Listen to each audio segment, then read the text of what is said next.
আর্জেন্টিনার খেলোয়াড় তোর প্রিয় হলো কেমনে বেঈমান? এই মুসলমানের বাচ্চা বল বেটা, এখন দাঁড়ায় বল বেটা, কোন কাফের বেঈমান, কোন খ্রিস্টানের বাচ্চা, কোন ইহুদি, তুই মুসলমানের ঘরে জন্ম নিয়া তোর রক্তে মুসলমান মার রক্ত, তুই কেমনে ওই বেঈমানের মতো সাজবি? এই বেহায়া বল বেহায়া, তোদের যাদের চুলের কুম বল বেটা, এখন দাঁড়া। ওই বেঈমান তোর পছন্দ হলো কেন? তোর রক্ত ইসলাম নাই বেটা, তোর মা মুসলমান না, তোর বাপ মুসলমান না বেটা, তোর দাদা দাদি মুসলমান না, ওরা সব বোকা, তুই চালাক হয়ে গেছিস বেটা। আর্জেন্টিনা ব্রাজিল সাপোর্ট করার আগে আশরাফ হুজুরের এই ভিডিওটি দেখুন, আপনার বিবেক নাড়া দিবে। এই ভিডিওটি দেখার পরে আপনার মনেই চাইবে না কোনো ইহুদি খ্রিস্টানদের দলকে আপনি সাপোর্ট করবেন। যাই হোক, যদি মুসলিম হয়ে থাকেন ভিডিওটি অবশ্যই দেখবেন, সম্পূর্ণ দেখে কমেন্ট করবেন এবং অবশ্যই শেয়ার করে দিবেন। আপনার বিবেককে নাড়া দিবে অসাধারণ একটি ভিডিও আজকে শেয়ার করেছি, তো চলুন দেখে আসি। তুমি পণ্ডিত হয়ে গেছো, কোন বেঈমানের অংশগ্রহণ করলা? কেন সাজলা বেঈমানের মতো? তোমার নবী নাই, তোমার রাসূল নাই, তোমার আল্লাহ নাই, তোমার নবী সাল্লাল্লাহু আলাইহি সাল্লাম চুল রাখে নাই? কথা বলে না কেন? আল্লাহর নবীর চুল ছিল কিনা? নবীজির চুল মোবারক ছিল কিনা? তিনি চুল রাখতেন কিনা? তো তিনি কেমনে সাজলেন? এটা আমার পছন্দ হয় না কেন? নবীর সাহাবী সোয়া লাখের চাইতে বেশি সাহাবী, লক্ষের চাইতে, ওনাদের চুল ছিল না মাথায়? তো ওনাদের চুল কেমন ছিল তার কোনো বর্ণনা নাই কিতাবে? তো তুমি দেখো না এটা? তোমার ধর্মকে তুমি এত বড় বেইজ্জতি করলা কেন? তোমার রাসূলকে তুমি এত বড় বেইজ্জতি করলা কেন? এটা কোনো ইনসাফ হইতে পারে? দিন রাত মুসলমানের ঘরে জন্ম নিয়ে মুসলিম হয়ে চুলের উপরে সারা দিন ফ্যাশন, এটা বুঝি একটা কথা হলো?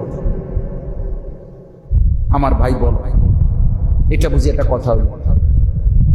তোমারে বুঝি আল্লাহ বানাইছে শুধু এই সারাক্ষণ চুল এটার ফ্যাশন করবা, বিভিন্ন মডেলে চুল কাটবা, এই নিয়ে ব্যস্ত থাকবে? এত ফালতু কাজে আল্লাহ মুসলমানকে বানাইছে? তাইলে সারাদিনে কি করলাম? গত এক সপ্তাহে কি করলাম? গত এক বছরে কি করলাম? বলো ভাই, বলো।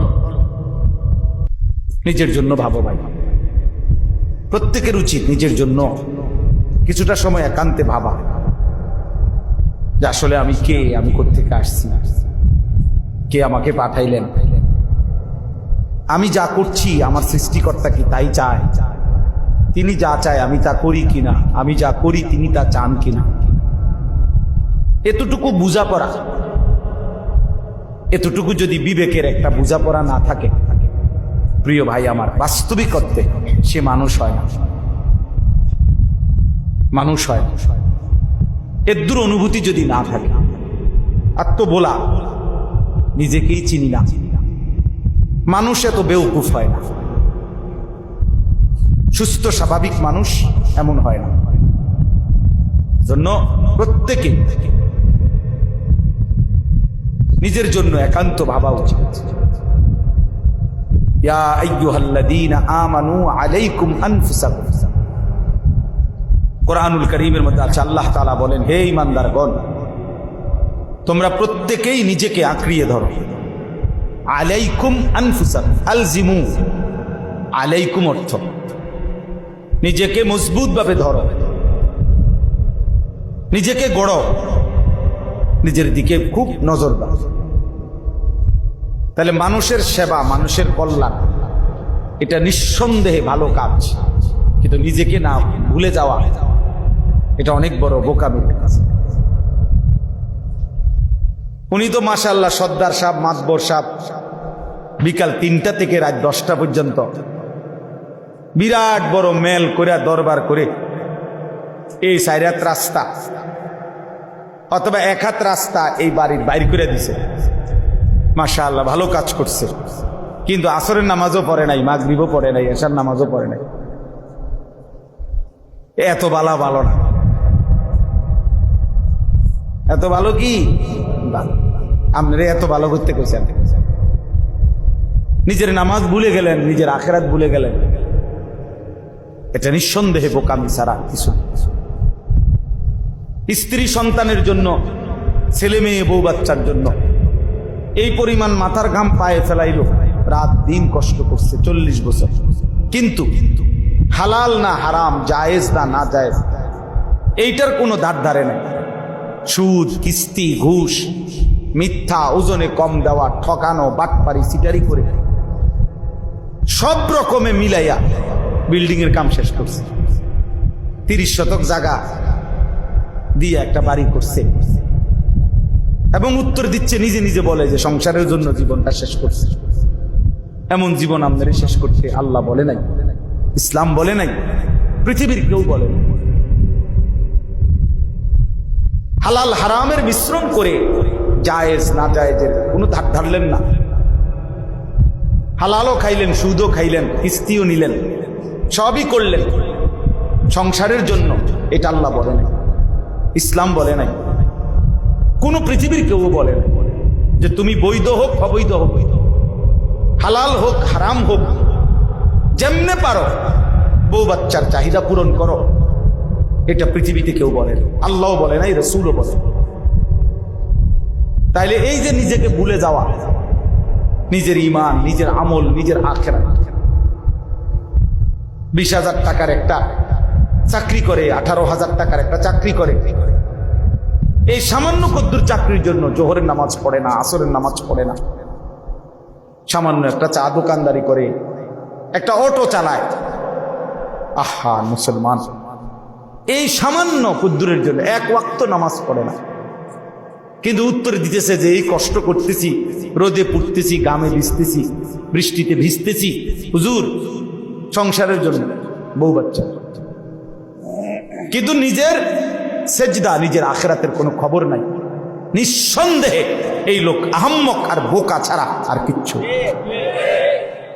তুমি বেওকুফ বেটা, আহাম্মক, তুমি নিজেকে ভুললা কেন?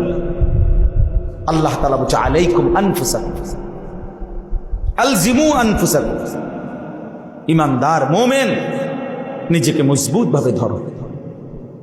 ইয়া আইয়ুহাল্লাযীনা আমানু কু আনফুসাকুম ওয়া আহলিকুম নারা।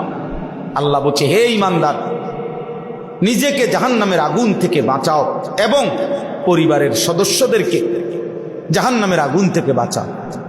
দেখেন আল্লাহ আলাদা করে বলছে, পরিবারের সদস্যদেরকে জাহান্নামের আগুন থেকে বাঁচাও, সেটাও বলছে, আবার আলাদা বলছে নিজেকে জাহান্নামের আগুন থেকে বাঁচাও, কু আনফুসাকুম। আগে এটা বলছে। অর্থ কি?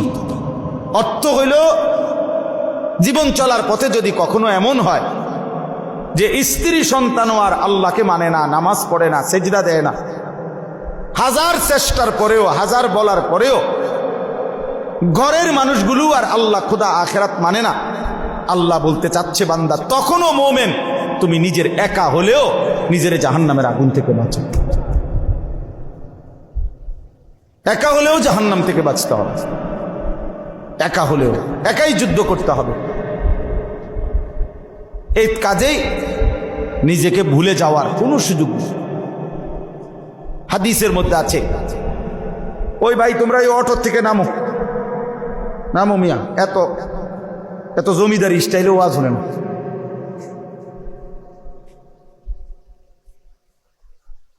জি, তাইলে এটা জরুরি। হযরত হুযাইফা রাদিয়াল্লাহু তাআলা আনহু একজন সাহাবী, হুযাইফা অনেক বড় সাহাবী। তো উনি একদিন নবীজি সাল্লাল্লাহু আলাইহি সাল্লামকে জিজ্ঞেস করেন, যাদেরই বসার সুযোগ হয় বউ, বসলে ভালো, বসলে বরকত হয়। যদি একান্ত বৃষ্টির কারণে, কাদার কারণে বসতে নাই পারলা তো ঠিক আছে, তাহলে দাঁড়ায়, নাই তো বসার সুযোগ থাকলে বসে শুনলে বরকত হয়। আল্লাহর কথা বসে শুনলে বরকত হয়, মনোযোগ হয়, দিল জমে।